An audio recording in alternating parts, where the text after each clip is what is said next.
প্রিয় ভাইরা আমার,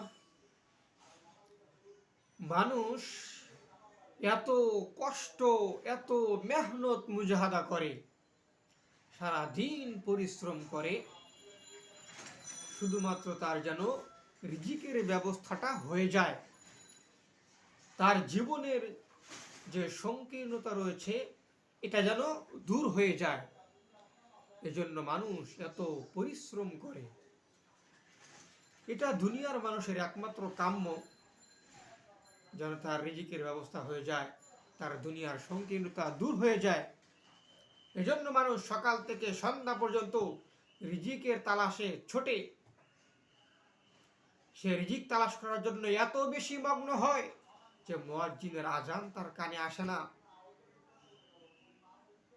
সে নামাজ পড়তে যায় না।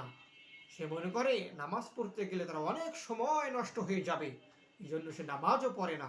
অথচ মহান রব্বুল আলামিন বলেন, ওয়া'মুর আহলাকা বিস-সালাহ, তুমি তোমার পরিবার পরিজনকে নামাজের আদেশ দাও, ওয়াসতাবির আলাইহা, এবং তুমি নিজে এর উপর অটল অবিচল থাকো।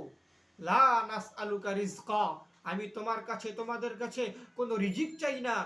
নাহনু নারযুকুক, বরং আমি তো তোমাদের রিজিকের ব্যবস্থা করি, আমি তো তোমাদের রিজিক দেই। এই জন্য প্রিয় ভাইরা আমার, আল্লাহ তাআলার বিধানকে বাদ দিয়ে, আল্লাহ তাআলার বিধানকে মাইনাস করে রিজিকের তালাশ যতই আমরা করি, যদিও আমরা রিজিক পাবো, কিন্তু তার মধ্যে কোনো বরকত হবে না। এজন্য আল্লাহ তাআলার বিধান পালন করে এরপর আমরা রিজিক তালাশ করব। আল্লাহ তাআলা আমাদেরকে সহি বুঝ দান করুন।